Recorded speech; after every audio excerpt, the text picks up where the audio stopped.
Assalamualaikum warahmatullahi wabarakatuh. Halo, apa kabar Bapak Ibu calon penggerak di seluruh Indonesia? Perkenalkan, saya Kartika Wulanista, guru SDN 5 Batu, Kabupaten Tulungagung. Izinkan saya untuk memaparkan aksi nyata saya modul 1.4 tentang budaya positif. Perkenalkan, beliau berdua adalah fasilitator dan pengajar praktik, yaitu Ibu Wahyudianingsih dan Ibu Rustiani. Berikut ini merupakan rancangan tindakan aksi nyata saya. Yang pertama adalah latar belakang. Murid tidak suka peraturan karena selama ini jika mereka melakukan pelanggaran maka akan mendapatkan hukuman dan cenderung akan mempermalukan dirinya. Selanjutnya, tujuan aksi nyata adalah yang pertama, menciptakan murid yang merdeka dan disiplin diri yang kuat. Yang kedua, menumbuhkan budaya positif di sekolah dengan meyakini nilai-nilai kebijakan universal. Tolak ukur keberhasilan saya adalah yang pertama, terbentuknya keyakinan kelas melalui kegiatan kesepakatan kelas yang dilakukan wali kelas dan siswa. Yang kedua, siswa mampu menerapkan dan menjalankan keyakinan kelas yang telah dibuat.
Selanjutnya, lini masa tindakan, yaitu yang pertama, menghadap kepala sekolah untuk menjelaskan pentingnya penanaman budaya positif dan keyakinan kelas di sekolah, serta meminta izin untuk mendiseminasikan bersama rekan guru. Yang kedua, mengumpulkan rekan guru untuk melakukan diseminasi pemahaman materi budaya positif atau keyakinan kelas dan segitiga restitusi. Yang ketiga, berkoordinasi dan berkolaborasi dengan wali kelas untuk membuat keyakinan kelas di kelas masing-masing. Yang keempat, memantau, merefleksi, dan mengevaluasi keyakinan kelas yang telah dibuat. Berikut merupakan dukungan yang dibutuhkan. Yang pertama, dukungan dari kepala sekolah, rekan guru, serta murid agar tindakan yang telah disusun dapat dilakukan secara lancar dan menyeluruh. Yang kedua, sarana dan prasarana untuk menumbuhkan budaya positif di sekolah. Yang ketiga, orang tua dalam melakukan budaya positif di rumah. Berikut ini merupakan kegiatan diseminasi di sekolah mengenai pemahaman dan pengalaman budaya positif. Assalamualaikum warahmatullahi wabarakatuh.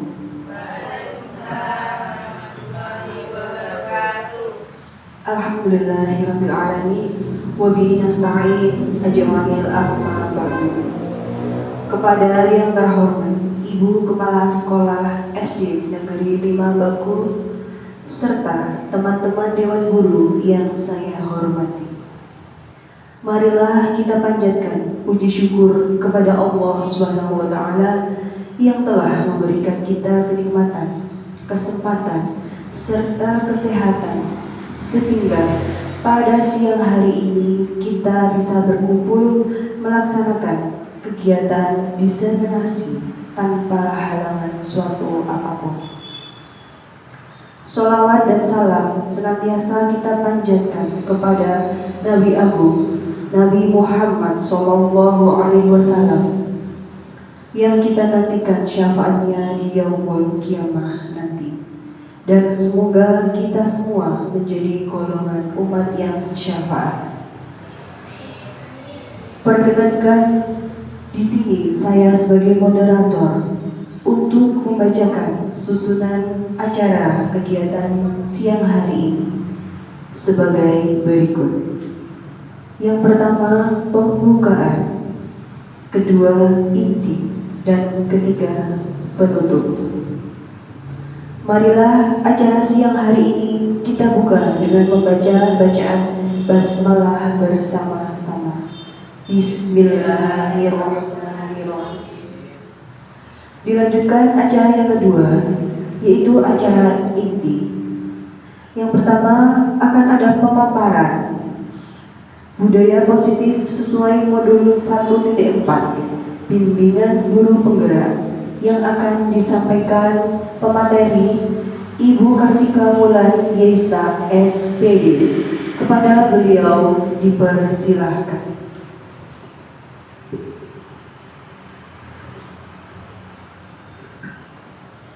Bismillahirrahmanirrahim. Assalamualaikum warahmatullahi wabarakatuh. Kepada yang terhormat Ibu Eva Mustafiah, Kepala SDN 5 Baku, serta rekan-rekan guru SDN 5 Baku. Alhamdulillahirabbil alamin. Pada kesempatan siang hari ini kita dapat berkumpul di ruangan ini untuk melaksanakan diseminasi. Selain itu, tidak lupa kita mengucapkan salam dan sholawat kepada Nabi Agung Sallallahu Alaihi Wasallam, yaitu Nabi kita Nabi Muhammad Sallallahu Alaihi Wasallam. Semoga kita dapat bermanfaat ilmu kita pada hari ini di yaumul akhir. Pada kesempatan siang ini, langsung saja tugas kita di sini sebenarnya bukan untuk saya menggurui Bapak Ibu panjenengan, tetapi di sini saya melaksanakan tugas pendidikan calon guru penggerak, khususnya pada kegiatan ini yaitu di aksi nyata. Saya sudah melaksanakan modul 1 yang terdiri dari 4 submodul, yaitu submodul 1.1 sampai dengan 1.4. Pada tugas akhir ini saya akan menyelesaikan aksi nyata tentang budaya positif, di mana di dalam budaya positif tersebut terdapat teori-teori budaya positif, penerapan budaya positif di sekolah kita. Untuk lebih lanjutnya, mari kita belajar bersama tentang pengimbasan budaya positif. Di sini penyebaran pemahaman dan pengalaman penerapan budaya positif. Saya ucapkan selamat datang para guru hebat. Mari belajar bersama, berkolaborasi, saling mendukung dengan mewujudkan budaya positif di sekolah kita tercintai. Konsep utama modul budaya positif yang pertama adalah perubahan paradigma belajar. Yang kedua, disiplin positif. Yang ketiga, kebutuhan dasar manusia. Yang keempat, motivasi perilaku manusia. Yang kelima, posisi kontrol restitusi. Yang keenam, keyakinan kelas. Dan yang terakhir, segitiga restitusi. Dari konsep utama budaya positif, kita akan mengupas satu persatu. Yang pertama, yaitu kita di sekolah kita sudah melaksanakan implementasi kurikulum merdeka. Salah satunya yaitu kurikulum merdeka belajar. Di sini kita imbaskan masih kelas 1 dan 4, di mana pembelajaran dengan paradigma baru yang bertujuan untuk menentukan visi sekolah kita. Pembelajaran dengan paradigma baru dirancang berdasarkan prinsip pembelajaran yang terdiferensiasi. Apa itu terdiferensiasi? Di mana guru harus menguasai karakteristik peserta didiknya masing-masing. Jadi guru A misalnya tahu karakteristiknya B, karakteristiknya D. Tetapi di dalam diferensiasi ini kita menyamakan dari beberapa karakteristik tersebut. Jadi disamaratakan. Sehingga setiap siswa belajar sesuai dengan kebutuhan dari tahap perkembangan itu untuk mewujudkan profil pelajar Pancasila, di mana profil pelajar Pancasila ini terdapat 6 sub-elemen. Yang pertama, kemarin apa sub-elemennya? Beriman, bertakwa kepada Tuhan Yang Maha Esa dan berakhlak. Kemudian yang kedua adalah berkebinekaan global. Kemudian bergotong royong, mandiri, kreatif, dan bernalar kritis. Nah, di sini disiplin positif. Bapak Ibu mungkin ada yang tahu apa itu disiplin, pengertian dari disiplin. Disiplin apa? Disiplin itu biasanya terkait dengan peraturan, pasti seperti itu. Nah, dalam budaya kita makna kata dimaknai dengan menjadi sesuatu yang dilakukan seseorang pada orang lain untuk mendapatkan kepatuhan. Kita cenderung menghubungkan kata disiplin dengan ketidaknyamanan. Misalnya, murid datang terlambat, berarti dia tidak disiplin karena terikat dengan peraturan. Bahwa disiplin di sini sebagai kita pendidik, yaitu tujuan kita adalah menciptakan anak-anak yang memiliki disiplin diri sehingga mereka bisa diperlakukan dengan mengacu pada nilai-nilai kebajikan yang bersifatnya universal dan memiliki motivasi intrinsik. Intrinsik di sini dari dalam diri sendiri, bukan ekstrinsik dari luar. Jadi untuk disiplin itu ditekankan berasal dari dirinya sendiri, bukan dari luar. Jadi bukan karena orang lain. Nah, disiplin positif merupakan salah satu penerapan disiplin yang bertujuan untuk menumbuhkan kesadaran serta memperdayakan anak untuk melakukan sesuatu tanpa adanya sogokan, ancaman ataupun hukuman. Misalnya, anak kita datang terlambat. Kamu hari ini datang terlambat, itu termasuk hukuman. Nah, di situ kita belajar tentang arti dari disiplin, bahwa anak itu merasa tahu pada dirinya sendiri apa kesalahannya. Kemudian kebutuhan dasar manusia. Yang pertama adalah bertahan hidup, di mana kita bertahan hidup membutuhkan sandang, pangan, dan papan. Tuh. Yang kedua adalah kasih sayang dan rasa diterima. Misalnya anak itu merasa caper terhadap kita, butuh kasih sayang.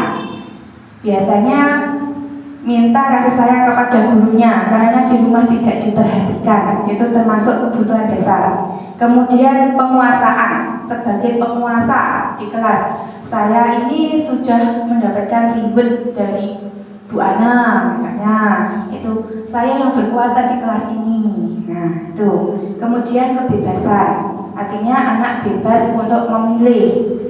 Dan kesenangan, senang terhadap dirinya sendiri. Maksudnya itu di dalam belajar anak itu senang, bahwa rasa nyaman, senang pada pembelajaran hari ini. Misalnya belajar hari ini itu di sekolah sangat senang. Nah, di situ ada kebutuhan dasar.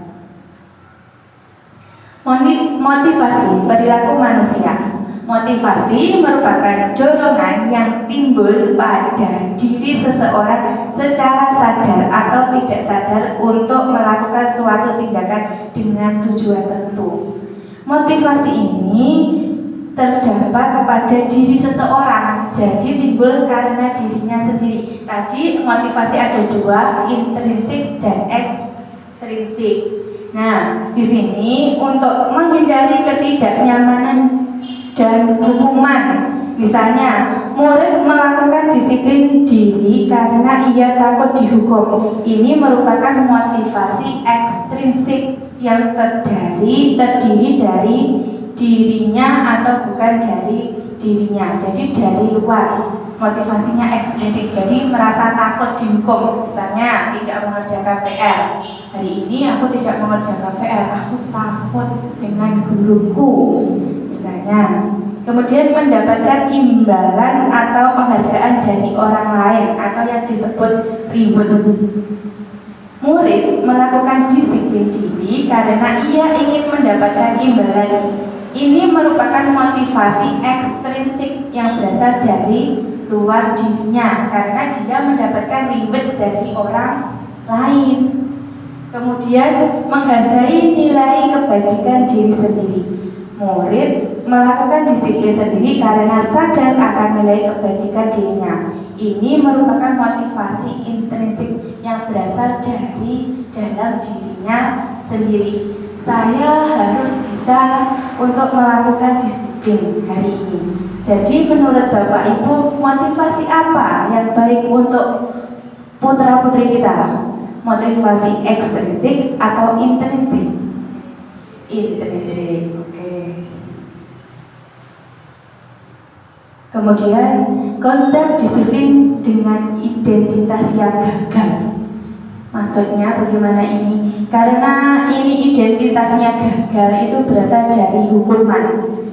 Yang hukuman yang diberikan kepada peserta didik itu dapat menyebabkan apa? Menyakitkan, rasa tidak nyaman, kemudian murid takut, lalu memaksa, murid menyembunyikan kesalahan, murid menjadi rendah diri. Misalnya kalau diberikan hukuman, kamu hari ini tidak mengerjakan PR, dia mempunyai rasa yang takut pada akan dirinya sendiri, tidak nyaman. Wah iya, PR pun tidak kerjakan, nanti saya pasti dihukum oleh ibu saya. Kemudian di sini ada penghargaan. Nah, penghargaan ini sifatnya tidak efektif. Kenapa kok tidak efektif? Karena diberikan dari orang lain, bukan dari dirinya sendiri. Kemudian merusak hubungan atau rasa iri. Misalnya di kelas dilakukan rankingan, kemudian si A mendapatkan nilai yang baik. Nah, itu merupakan suatu penghargaan. Kenapa saya melakukan itu? Saya mendapatkan reward dari guru, nilai saya lebih baik. Nah, merasa anak itu apa? Mematikan kreativitasnya, jadi kurang kreatif. Kemudian menghukum dengan sistem ranking, itu yang bisa dilakukan kita, bahwa sekarang IKM itu tidak ada rankingan. Kemudian K13 itu juga tidak ada ranking, itu yang tidak akan menimbulkan rasa iri. Kemudian merampas hak yang menghargai dirinya. Jadi haknya dia, seharusnya saya itu yang mendapatkan Bu, tetapi teman saya yang mendapatkan itu. Biasanya hasil mencontek dari saya. Itu merupakan suatu merampas hak yang menghargai dirinya. Konsep disiplin dengan identitas sukses. Maksudnya di sini ada konsekuensi. Apa itu konsekuensi?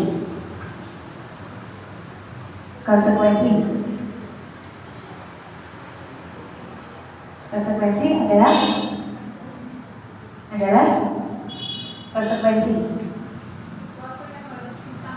Iya, sesuatu yang harus diketahui. Nah, itu untuk konsekuensi, yaitu memiliki nilai penguatan dalam jangka pendek. Kemudian perlu monitoring atau berkelanjutan. Misalnya, anak hari ini tidak mengerjakan PR. Besok kita monitoring bahwa anak itu mengerjakan PR lagi apa enggak. Misalnya tidak, berarti itu merupakan konsekuensi. Apapun itu yang kamu lakukan adalah konsekuensimu.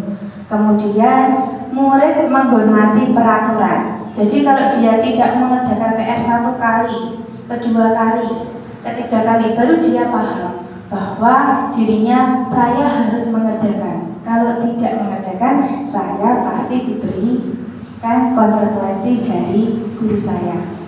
Saya tidak bisa mengikuti pelajaran, contohnya konsekuensinya itu. Kemudian kehilangan waktu untuk merenungi kesalahan. Jadi kalau saya tidak mengerjakan, berarti saya itu tidak dapat mengikuti pelajarannya, misalnya anak begitu. Kemudian restitusi. Apa itu restitusi? Restitusi saya tahunya dari program Guru Penggerak juga. Di sini nanti ada segitiga restitusi. Restitusi ini yaitu murid akan melakukan kontrol pada dirinya sendiri. Jadi atas kesalahan apa kita memberikan pertanyaan kepada dia yang menyelesaikan masalah tersebut. Poinnya di sini yaitu murid bertanggung jawab untuk perilakunya. Kemudian fokus pada pemecahan masalah yang dilakukan. Kemudian murid menghormati dirinya dan orang lain. Teori kontrol atau dirinya memegang kontrol kekuasaan sendiri. Murid bersemangat memperbaiki kesalahannya. Di situ kita restitusinya. Jadi murid memecahkan masalah dari dari masalah yang telah dilakukannya. Ada kontrol diri. Konsep disiplin dengan pendekatan restitusi, sebuah cara menanamkan disiplin positif pada murid. Pengertian restitusi. Restitusi adalah proses menciptakan kondisi bagi murid untuk memperbaiki kesalahan mereka sehingga mereka bisa kembali pada kelompok mereka dengan karakter yang lebih kuat menurut Gosen tahun 2004. Di sini ciri-cirinya yang pertama, bukan menebus kesalahan namun belajar dari kesalahannya. Kemudian memperbaiki hubungan. Kemudian tawaran bukan paksaan. Kemudian menuntut untuk melihat ke dalam diri. Selanjutnya mencari kebutuhan dasar dan mendasari tindakan. Fokus pada karakter bukan tindakan. Menguatkan dan fokus pada solusi.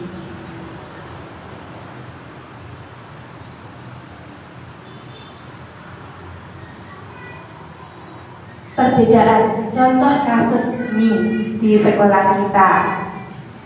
Kasus di sekolah kita yaitu siswa sering tidak mengerjakan PR. Nah, di sini kasus sekolah kita yaitu siswa sering tidak mengerjakan PR. Di sini ada hukuman. Hukuman itu hukuman yang berasal dari ekstrinsik dari luar. Misalnya gurunya menghukum siswa tersebut hormat bendera selama 10 menit. Kamu tidak mengerjakan PR. Sekarang kamu harus hormat bendera selama 10 menit. Itu merupakan suatu hukuman karena dia merasa takut akan tidak mengerjakan PR. Kemudian guru marah dan murid menjadi takut. Adanya rasa takut tadi. Kalau saya tidak mengerjakan PR matematika, nanti saya sama menindah dihukum hormat bendera selama 10 menit. Itu termasuk hukuman yang berasal dari luar. Kemudian konsekuensi. Misalnya guru memberikan konsekuensi untuk mengerjakan PR yang saat istirahat atau dikerjakan sebanyak 3 kali lipat. Misalnya si A tidak mengerjakan PR bahasa Inggris, kemudian sama menindak dihukum, kamu harus menulis sebanyak 3 kali lipat. Konsekuensinya, guru tegas dan siswa menghormati peraturan karena dia takut akan konsekuensinya. Dia harus menulis sebanyak 3 kali lipat biar tidak dihukum lagi. Nah, di sini restitusi yaitu guru menanyakan keyakinan kelas atau dirinya yang membantu siswa menyelesaikan masalahnya. Ditanya muridnya, kenapa kamu tidak mengerjakan PR bahasa Inggris? Misalnya dia ditanya sama gurunya seperti itu. Dia jawab, karena kemarin saya banyak main game, Bu. Nah, sampai larut malam lupa kalau ada PR. Sekarang kalau kamu tidak mengerjakan, apa yang akan terjadi pada dirimu? Pasti dia akan berpikir untuk menyelesaikan masalah. Saya harus mengerjakan, Bu. Ya. Dan saya tidak akan mengulangi lagi. Itu merupakan restitusi.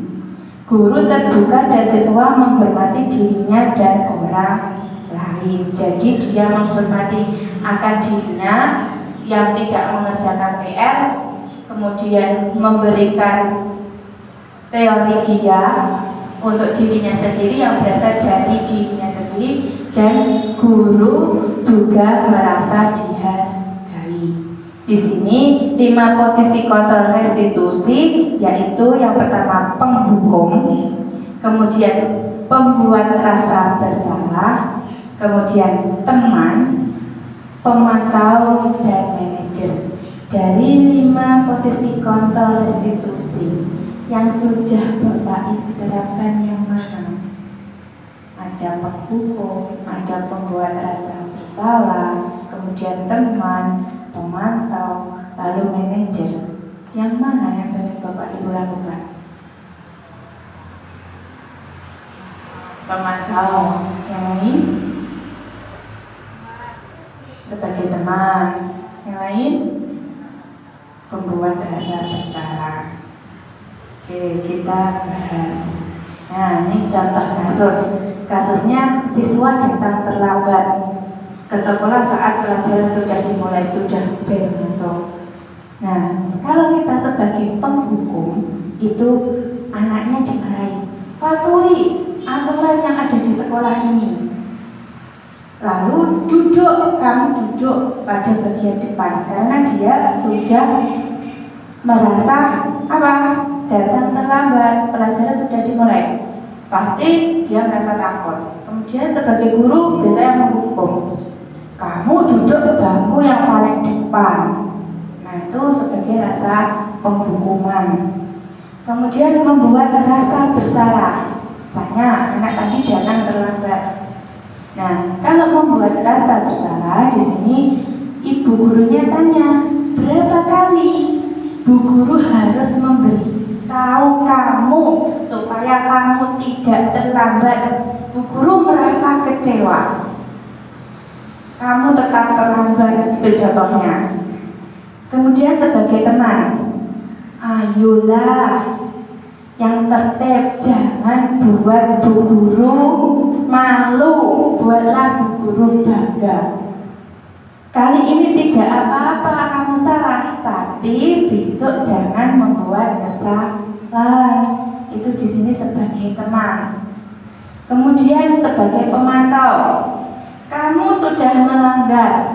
Apa peraturan dan konsekuensinya? Jadi kalau murid kamu itu datang terlambat, apa peraturannya, apa konsekuensi yang kamu lakukan jika kamu terlambat? Misalnya anak itu mendapatkan konsekuensi, saya tidak boleh mengikuti pelajaran Bu Indah selama 1 jam. Tuh, itu konsekuensinya. Kemudian sebagai manajer, apa kamu tahu kesalahan kamu? Ditanya dulu, pasti dia jawab, iya Bu, saya tahu saya datang terlambat. Kira-kira bagaimana kamu akan memperbaiki kesalahan itu? Misalnya, saya besok tidak akan terlambat lagi Bu. Ya, berarti kamu harus datang lebih pagi. Keyakinan kelas. Nah, keyakinan kelas ini sebenarnya dilakukan di tiap-tiap kelas. Kita melakukan keyakinan kelas. Kenapa keyakinan kelas? Mengapa tidak peraturan kelas saja? Nah, kalau di sini keyakinan kelas itu yang menyepakati adalah siswanya, bukan terhadap gurunya. Jadi terhadap pada diri siswa sendiri. Contohnya di sini, mengapa kita memiliki peraturan tentang pengendara motor harus memakai helm? Mengapa kita memiliki peraturan tentang penggunaan masker dan mencuci tangan setiap saat pada virus COVID, misalnya itu. Nah, kegiatan membuat keyakinan kelas kemarin sudah saya terapkan di kelas 1. Anak-anak membuat keyakinan kelas yang disepakati atas dirinya sendiri. Misalnya kemarin kita berdiskusi dahulu menentukan peraturan. Apa keyakinan kelas pada dirimu sendiri? Kamu yang menentukan keyakinan tersebut. Jadi yang memberikan konsekuensinya atau hukumannya adalah kamu sendiri. Nah, di sini setelah kita berdiskusi, kemudian merumuskan peraturan menjadi keyakinan kelas. Anak-anak diberikan kertas warna-warni. Dia di situ menuliskan keyakinan kelas apa yang pantas untuk diri saya, untuk teman saya, untuk kelas saya. Di situ anak-anak menuliskan di kertas warna-warni. Kemudian setelah dituliskan, ditempel. Jadi menempelkan keyakinan kelas di kelasnya. Nah, kemarin di kelas saya sudah saya terapkan, yaitu banyak yang memiliki keyakinan kelas, yaitu jujur. Jujur itu maksudnya saat kalangan tidak mencontek, kemudian saling menghargai, tidak mengolok-olok tengahnya, tidak jalan-jalan, kemudian menjaga kebersihan kelas, tidak ramai. Anak-anak mengekspresikan keyakinan kelasnya di situ. Kemudian ditempel di bagian sudut kelas. Bagaimana pembentukan keyakinan kelas? Yang pertama, lebih abstrak dari peraturan. Jadi tidak terikat. Kalau peraturan itu kan terikat, kamu harus begini. Kalau kamu tidak melakukan peraturan, kamu harus dihukum. Nah, kalau di sini keyakinan ini bersifat abstrak. Jadi yang tahu anaknya sendiri, konsekuensinya apa, kemudian dia merasa bahwa saya sudah melakukan kesalahan. Jadi sifatnya abstrak, berupa pernyataan universal, lalu dibuat dalam bentuk positif. Jadi nilainya yang positif keyakinan kelas itu. Kemudian sedikit saja agar mudah diingat. Jadi kata-katanya tidak terlalu rumit atau tidak ribet, sedikit. Misalnya tidak mencontek, kita ganti dengan jujur. Itu nilainya. Kemudian sesuai dengan kondisi kelas dan sekolah agar mudah diterapkan. Jadi sebenarnya keyakinan kelas itu juga disepakati oleh semua anggota kelas.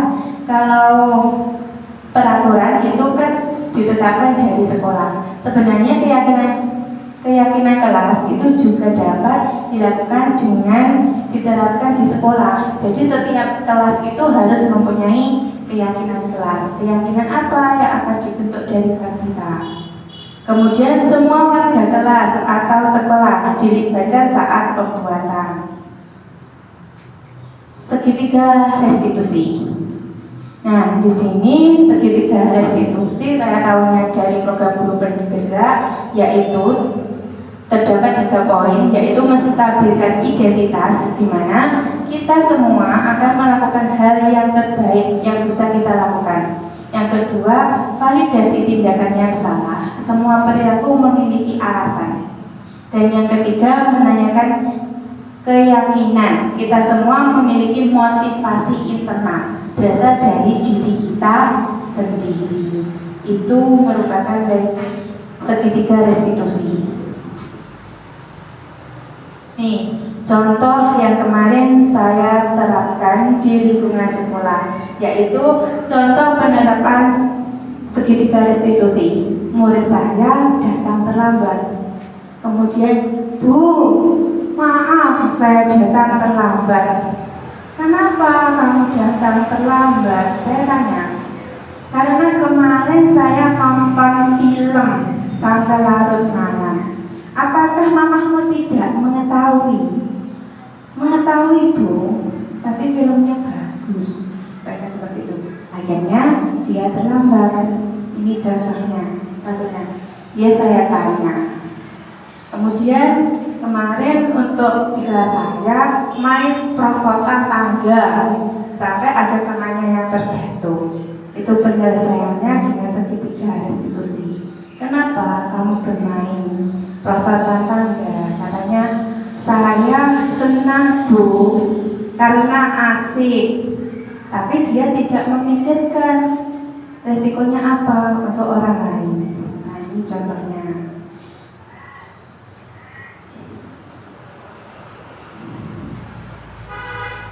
Dalam penerapan program disiplin positif, hendaknya guru memiliki standar kepribadian profesional dan sosial yang baik, di mana guru mampu berefleksi pada posisi kontrolnya saat ini. Kita sebagai pamong itu posisi manajer yang menuntut murid untuk menjadi insan yang mandiri. Jadi kita sebagai pendidik itu sebagai pamong, supaya murid kita itu menjadi mandiri. Setelah mandiri, kita terapkan ke merdeka dan bertanggung jawab akan dirinya sendiri. Nah, di sini yang dikutip sesuai dengan standar nasional pendidikan.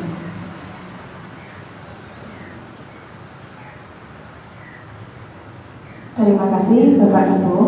Semoga sesi belajar hari ini dapat membawa kita mewujudkan profil pelajar Pancasila sebelum merdeka belajar. Sekian yang perlu saya sampaikan. Bila ada kurang lebihnya, saya mohon maaf. Mungkin dari Bapak Ibu, saya akan kembalikan ke moderator. Terima kasih kepada Bu Tika atas pemaparannya. Dilanjutkan sesi berikutnya, yaitu sesi tanya jawab. Monggo Bapak Ibu Guru, jika ada yang ditanyakan. Monggo.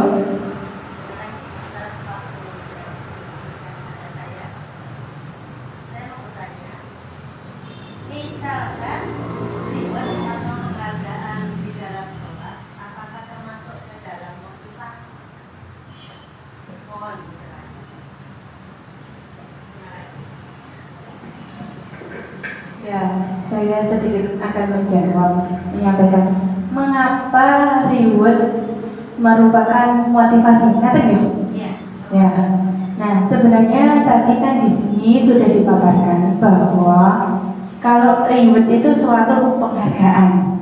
Jadi yang diberikan guru kepada siswanya.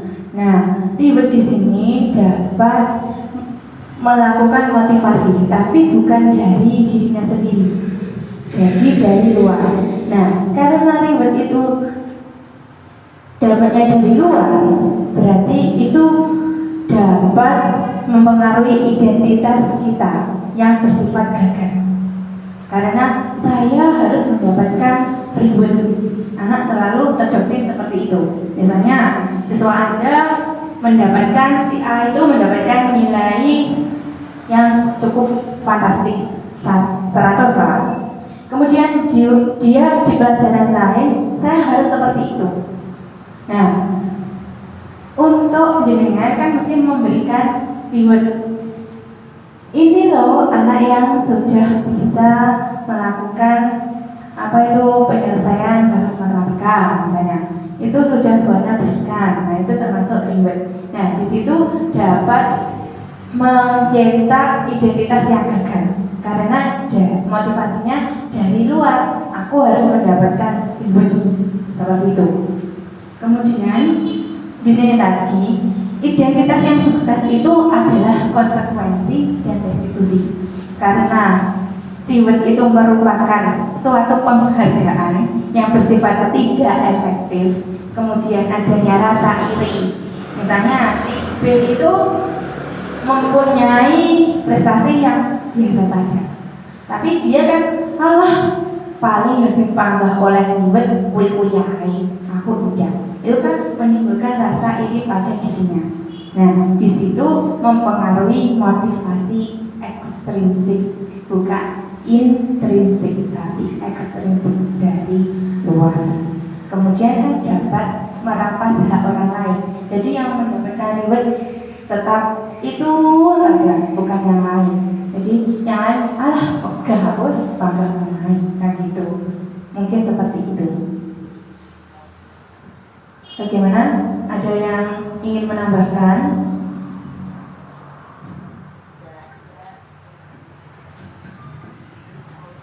Oke, untuk pertanyaan berikutnya mungkin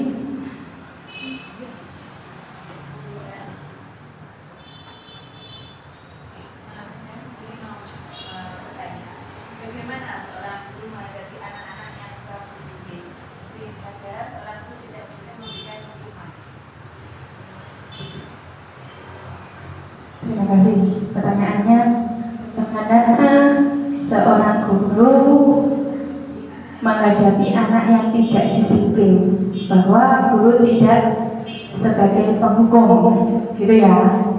Ini tadi kan kita kan ada 5 poin. Sebagai 5 poin yaitu penghukum, kemudian membuat merasa bersalah sebagai teman, kemudian pemantau, manajemen. Nah, kalau kita sebagai penghukum, itu kan kita yang memberikan hukuman. Misalnya, kamu hari ini datang terlambat, kan membuat anak itu merasa takut dengan akan dirinya sendiri. aku besok tidak terlambat lagi. Nah, kita sebagai pendidik itu tidak boleh sebenarnya sebagai penghukum. Kita sebagai institusi atau manajemen. Ditanya dulu, nah, kenapa kamu hari ini terlambat? Misalnya, saya hari ini terlambat karena ibu saya tidak mengantar, Bu. Saya jalan kaki. Atau mungkin saya kemarin nonton film sampai larut malam. Nah, di situ ditanya, apakah mamamu, ibumu tidak tahu kalau kamu menonton film? Misalnya tahu, Bu. Nah, sekarang ditanya, kalau konsekuensinya kalau kamu terlambat, apa yang dapat kamu lakukan pada dirimu sendiri? Dia akan memecahkan masalahnya. Misalnya, saya terlambat hari ini, saya mau, Bu, membuang sampah di tiap-tiap kelas untuk hukuman saya. Nah, dari sini itu anak mendapatkan posisi kontrolnya sendiri. Dia menentukan hukumannya sendiri tanpa adanya rasa takut. Jadi besok saya tidak akan terlambat lagi. Karena apa? Saya sudah malu dengan menghindar. Karena ini nanti saya ditegur, kan itu merasa takut kalau seperti rumah. Kalau restitusi ditanya pelan-pelan, kenapa kamu kok terlambat? Sebabnya apa? Kalau kamu terlambat, apa yang dapat kamu lakukan untuk masalahmu? Jadi seperti itu. Kita tidak sebagai momok atau setan. Itu ya, Bu. Mungkin dari itu ada yang ingin menambahkan atau menanyakan kembali? Saya kembalikan. Baik, terima kasih Bu Tika.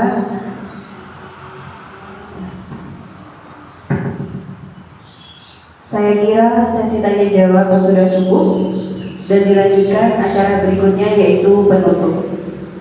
Marilah acara hari ini kita tutup dengan bacaan hamdalah bersama-sama. Alhamdulillahirabbil alamin. Semoga acara siang hari ini bisa memberikan manfaat untuk kita semuanya.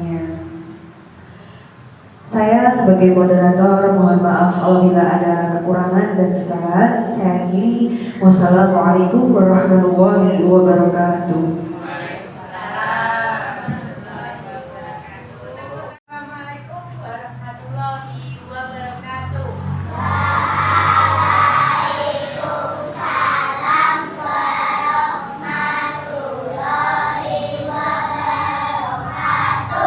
Ya, hari ini kita akan membuat kesepakatan kelas. Ada yang tahu apa itu kesepakatan kelas? Ya bisa. Aturan yang lain, Gibran. Peraturan Akila. Ya, Jonathan. Apa itu kesepakatan? Apa? Apa? Apa?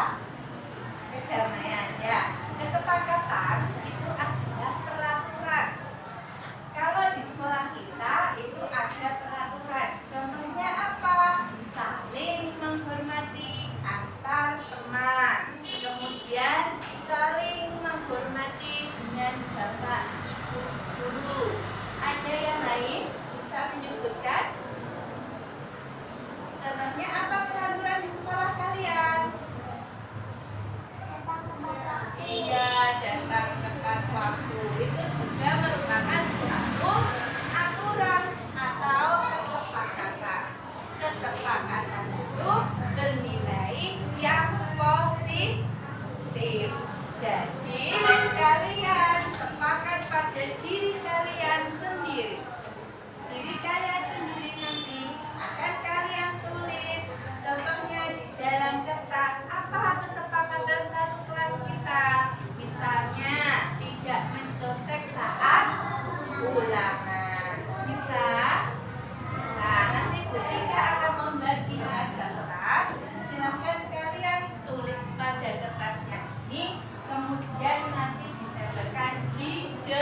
Satu.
Sudah dapat semua?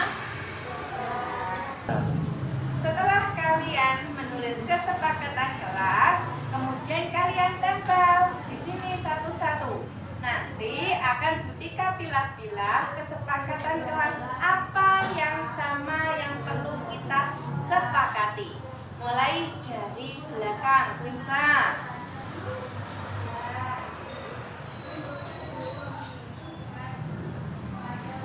Akila.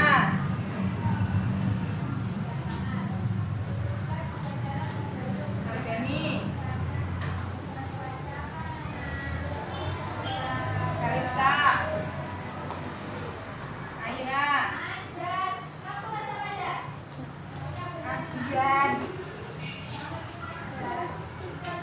Azza. Imaya.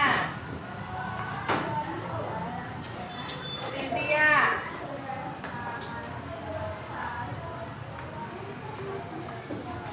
Radit. Oza. Dira. Alena.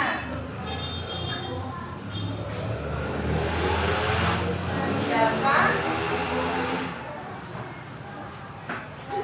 Elvara. Fiona. Jonathan. Farah. Gibran. Azami.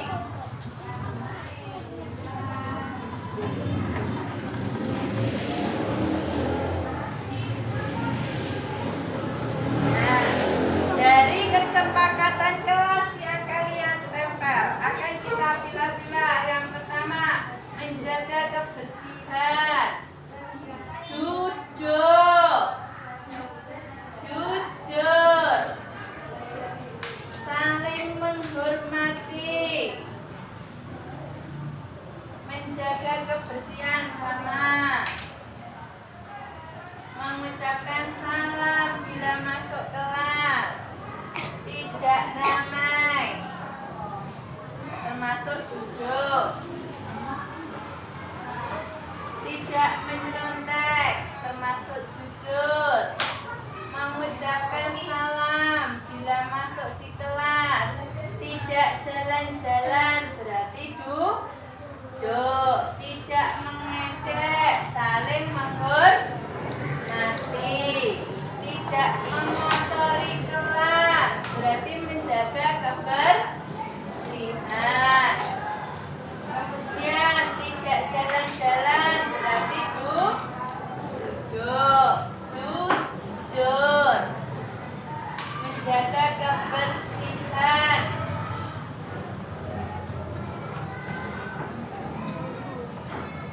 Jujur. Menjaga kebersihan. Lalu saling menghormati. Memakai pakaian yang rapi. Nah, jadi kesepakatan kelas kalian yaitu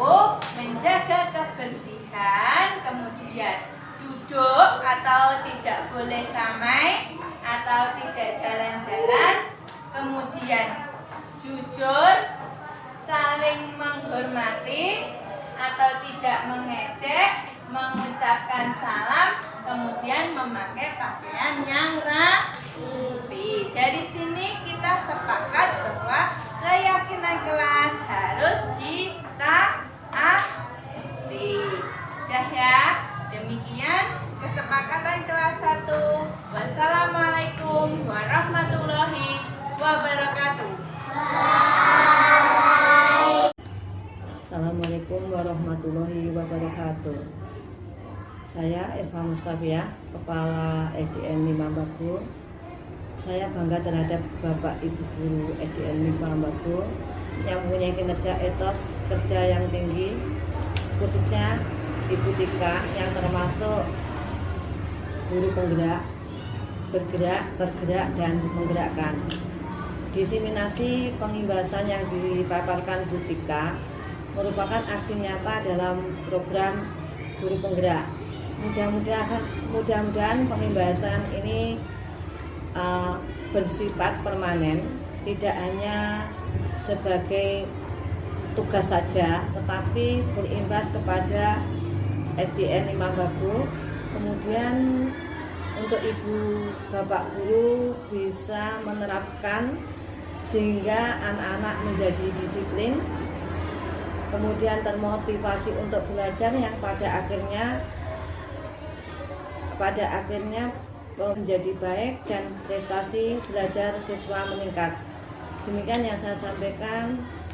Selamat untuk Bu Tika telah melaksanakan diseminasi ini dengan baik, runtut, lancar, tanpa halangan apapun. Cukup sekian. Wassalamualaikum warahmatullahi wabarakatuh.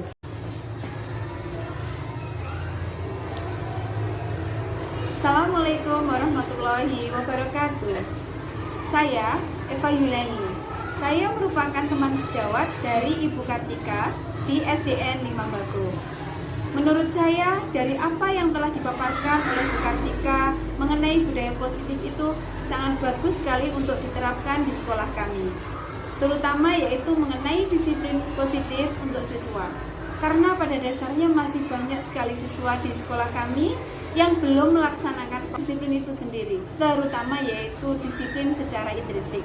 Karena yang sudah dilaksanakan disiplin ekstrinsik itu sendiri pun belum juga tepat dilaksanakan oleh siswa. Jadi di sini kita sebagai seorang guru memposisikan diri sebagai pemberi hukuman atau punishment, sebagai pemantau atau sebagai manajemen. Kemudian juga bagaimana cara kita menanamkan perilaku disiplin intrinsik itu sendiri dari dalam diri siswa. Jadi bukan secara intrinsik dari tekanan dari luar ataupun karena dari hukuman yang akan mereka terima. Semoga dari adanya diseminasi ini kita bisa menerapkan bersama-sama di sekolah kita untuk membentuk siswa-siswi yang berkarakter sesuai harapan kita semua. Mungkin hanya itu yang dapat saya sampaikan. Apabila ada kesalahan, saya mohon maaf yang sebesar-besarnya. Wabillahi taufik wal hidayah. Wassalamualaikum warahmatullahi wabarakatuh.